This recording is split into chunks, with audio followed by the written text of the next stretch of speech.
Nigeria's security architecture. He's going to be joining us in the conversation this morning as we x-ray Buhari's security scorecard and set an agenda for the incoming administration. My name is Ihanacho Prince. Good morning, Elder.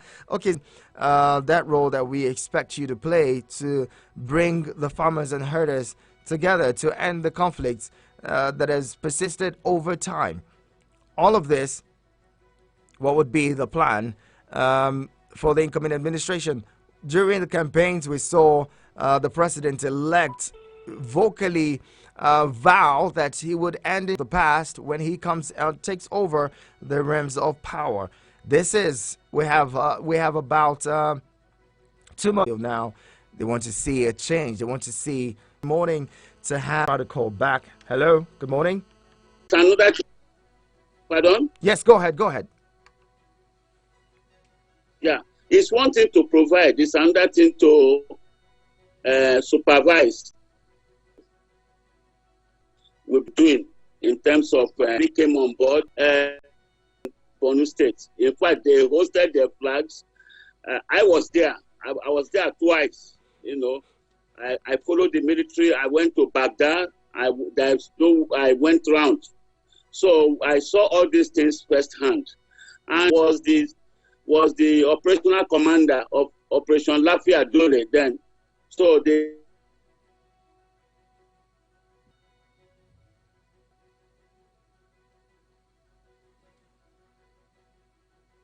and the internal security architecture did not do what they are supposed to do very well. That is the police.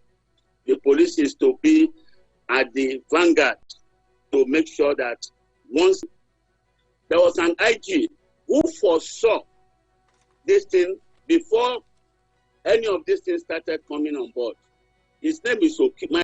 Before he left the office, took them out of the country, trained them very well, as if he was a prophet. Unfortunately, when his predecessor came on board, they disbanded those boys and they were all scattered. And unfortunately also, we started having what we have now as Boko.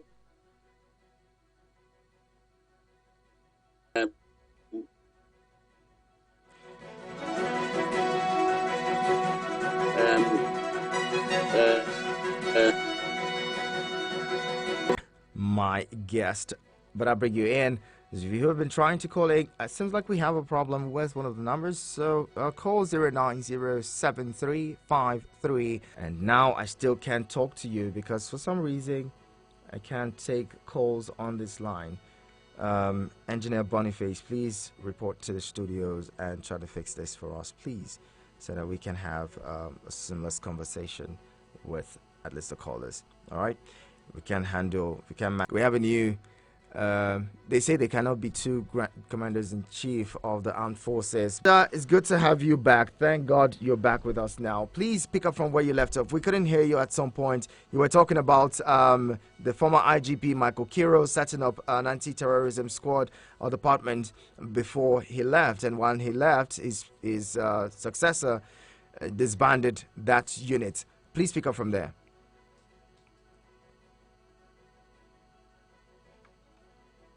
Huh? Elder, can you hear me? Why can't they use the hands?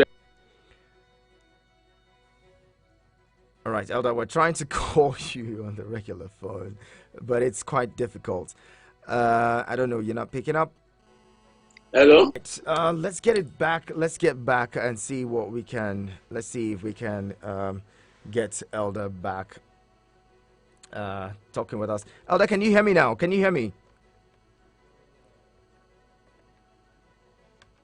Okay. Absolutely disconnected.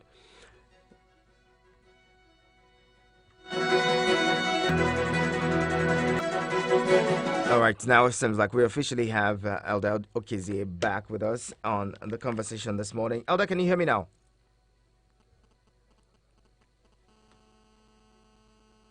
Okay, so let's get to it. You left off talking about IGP Okiro And the terrorism squad he set up, or the terrorism anti-terrorism unit he set up, that was disbanded after he left. Pick up from there, sir. Yeah, when he set up that he took them outside the country to 2 or 3 countries. I think Israel was among them. They got well trained because before you knew what was happening, Boko Haram struck. And when Boko Haram struck, the police was, could not handle it. Messed up the whole thing. Even the boys that shot him up to now, the case is still on. So, and unfortunately, the commissioner who was in charge at that time, was killed also by bandits in his home state, in Plateau State. So all these things resonated and continued until the army came in fully, and then by the time they came in, you know what happened. The president had already promised in his election that he was going to rescue Nigeria from the claws of Boko Haram. And before you knew what was happening, they have taken over almost 13 local governments, or how many local governments, I can't really lay my hands on it. And then that was how the president was looking for a capable hand that can handle and retrieve and recapture these places. Well, he went out of Nigeria, and that was how the Lucky Rabo became the head of Operation Lafiya Dole, and that was how they were able to recover and recapture all those places. Good enough, I, as a crime journalist, I was there. I visited that place almost 2 times, so I know most of what transpired and what happened. I even had a one-on-one interview with Bratai, so that was what happened. And when they were recovering these areas, some of the Boko Haram guys were escaping in their land into Nigeria. The work of the military is external aggression. So now they have been able to recover, but unfortunately our internal security was, found wanting. They couldn't handle it, and then these are some of the elements that we are giving a new name now. We are calling them bandits. They are Boko Haram boys. They are Boko in terms of what these bandits were, and they were now recruiting more people from Chad and Niger. There was a time I wanted to travel to Niger and to go and find out where do they always recruit this thing. But my finding got to the extent that they were getting boys from Libya. So these are some of the things that were, escalating the what we started seeing in the country. And unfortunately, our police that had mobile police. You see, the thing is that many people don't know. Have you seen that you hardly find mobile police on the road again, because they are now used for what they were not, primarily asked to do. So the mobile police now, they are doing other things. What they are supposed to do is they are also supposed to combat this. They are almost like the military, the mobile police. When mobile police operate for you here, you will know that they are mobile police. So that's why they have special areas of training. Goza. You go there, you know that it's not just small men. If you don't have the heart, you can't go through there. I could remember one of my photographer who wanted to become a mobile policeman when I was in the police with them, when I was working with them. He went and then he couldn't come back. He died because the training alone, is so strenuous. So these boys are so toughened. They are very tough guys. So but unfortunately, they were not being used. That's the. So we should ask the IG, why are mobile policemen not being used? I've written about that severally. So these are the things we are talking about. The police is supposed to handle the internal security of the country, not the military. The military is completely overwhelmed. What's the strength of the army? What's the strength of the army that we are talking about? They are in Cameroon, they are in Chad, they are in Lake Chad, they are in Niger, So how can you overwhelm them like that, and then you want to ask them to come and they are also in Niger Delta, they are in Imo State, So they are completely overwhelmed. Let's face the fact. The police that ought to, they are not nowhere to be found. And civil defense, they are not. Yes, they have the training of the military, but they are not up to par with what we are asking. I think I read this thing of TINUBU. I think he wants to bring them in for something special, which is commendable because I've read his manifesto or security agenda. I think he has something, up his sleeves for Nigeria. So let's just leave it and pray that BUHARI, because he cannot undo this. Age is telling on him. Health is also telling on him. He cannot, even when he stands, see how he addresses the nation. You will know that something is wrong. So, and you can even see that Emefiele, capitalize on this. That's why he takes most of his things to the man in the midnight when he knows that health and age cannot carry him. So, the man was signing what maybe he was not well briefed about, and that's what caused all those what we call the cash policy. Well, the major issue is that a man is coming that we pray that can really handle it, because here he had such experience when he was governor. All right, Elder Okeze, you seem to be taking us to a different dimension of this conversation, but we'll come back to that shortly. We'll also be talking about the role of President Buhari as CNC, some of the orders he gave that were flouted, and what it means for him, or even the new administration, to really be in charge and on top of security issues. We'll be talking more shortly. Just stay with us. The conversation continues. Eagles 102.3 Abuja.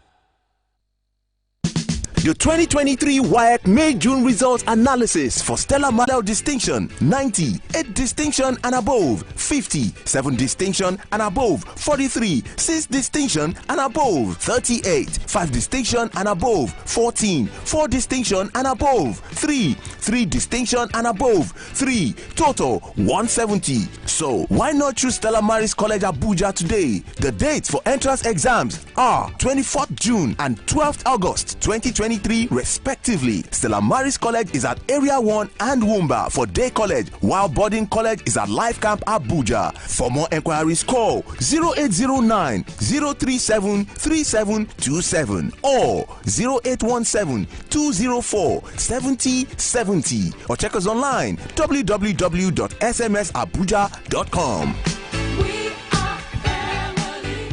Please listen to this announcement. Abuja, have you heard about the Emerge Project? The Emerge Project is an initiative of C21FG, launched to show ambitious, smart, and business-minded individuals how to raise funds for their businesses or projects without taking loans or dropping collateral. With these projects, selected individuals will have mentorship access leading up to business funding and expansion. Who is eligible? Anyone who is above the age of 20 and is desirous of improving their lifestyle and can apply. We have slots reserved for only the first 50 people that will send OK as SMS to this phone number 080 34 60 8846 080 34 60 8846. That is 080 34 8846. I'll take the number again. 08034608846. Battle is on. It's the Eagles FM Abuja Quiz Art Show for secondary schools. D5. B5 is correct. Congratulations. D6. D6 is correct. Congratulations. Every Saturday by 9 a.m. on Eagles 102.3 FM. You can watch the quiz competition live on YouTube and Facebook at Eagles FM Abuja. Is your school yet to enroll? Please call 0821-3309-8542. 0821-3309-8542. Eagles FM Quiz Out Show is proudly associated with Stella Maris College, Area 1, Abuja. Government Day Secondary School, Cairo, Abuja. Stella Maris College, Life Camp, Abuja. Africa International College, Kaura District, Abuja. Peace El Shaddai Model Academy, Cairo, Abuja. The Abuja Quiz Out Show, building future champions today.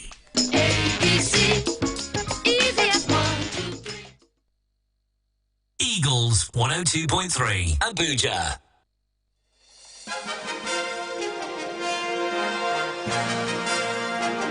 Thank you for keeping it with us on your radio experience. You can count on 9:34 as the time. And this morning we're discussing the Buhari security scorecard and the security agenda of the TINUBU administration.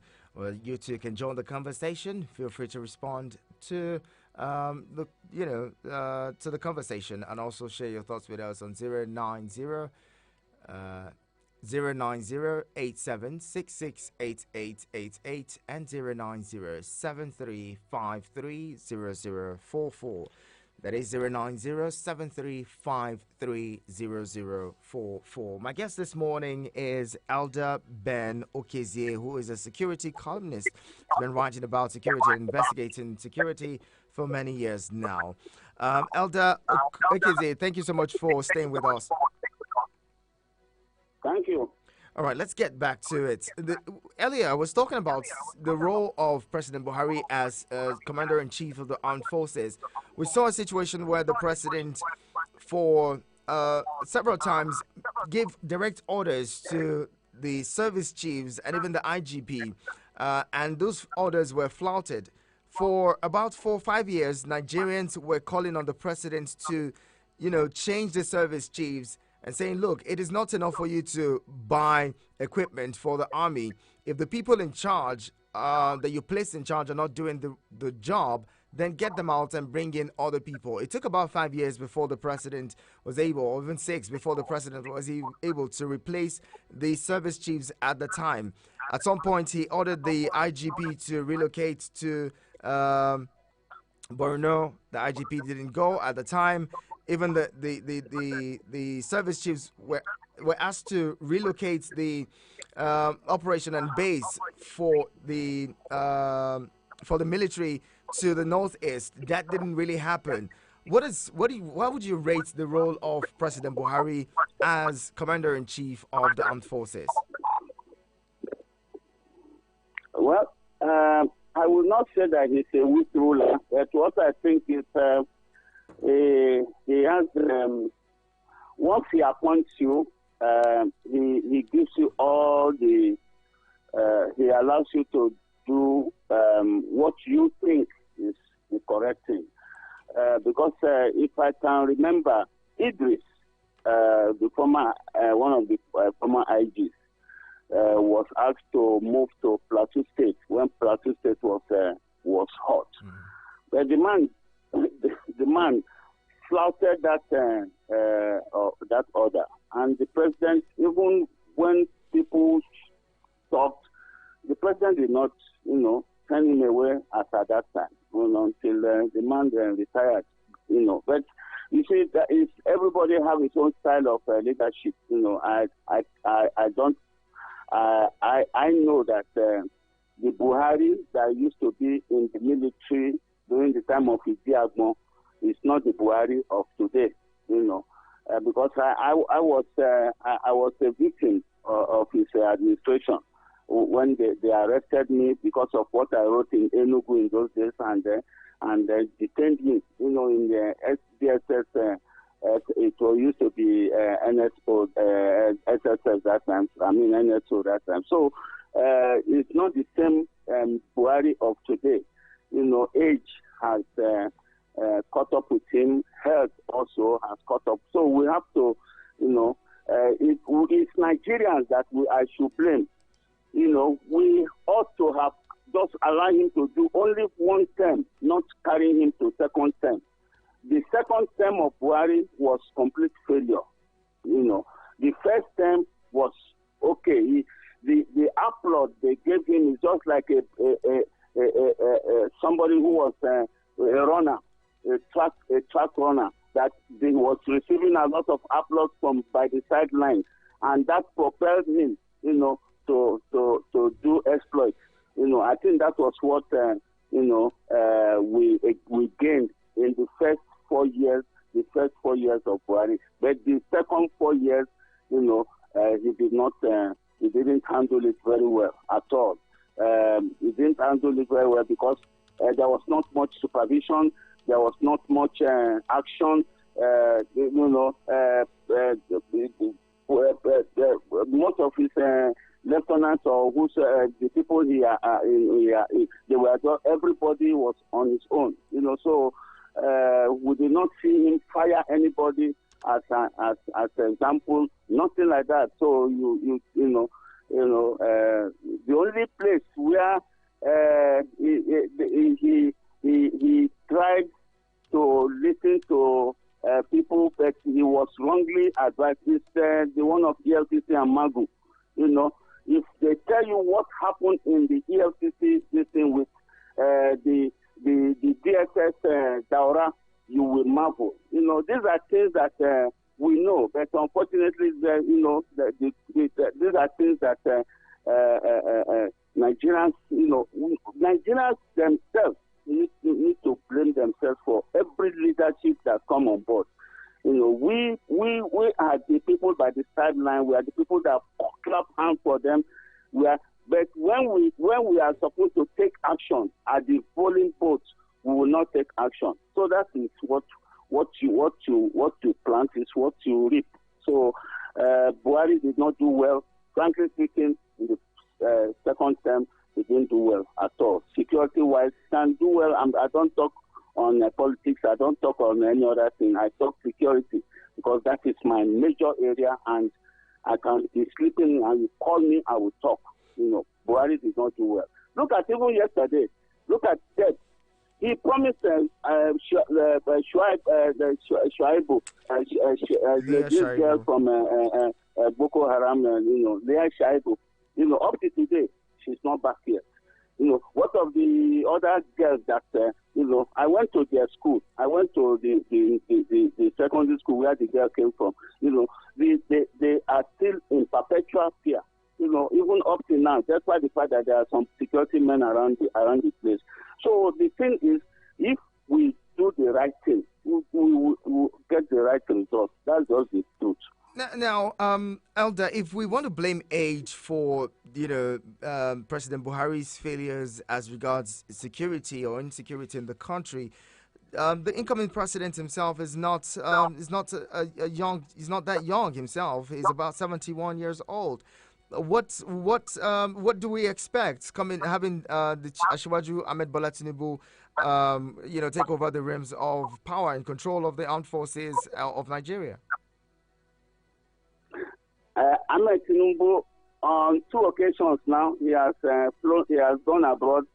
The first time he went abroad to go and ride bicycle, and then and this was transmitted to Nigerians. But you see, the thing is that D2 age is not on his side. 2, health also. But the wife of the president has been able to put in place a first-class medical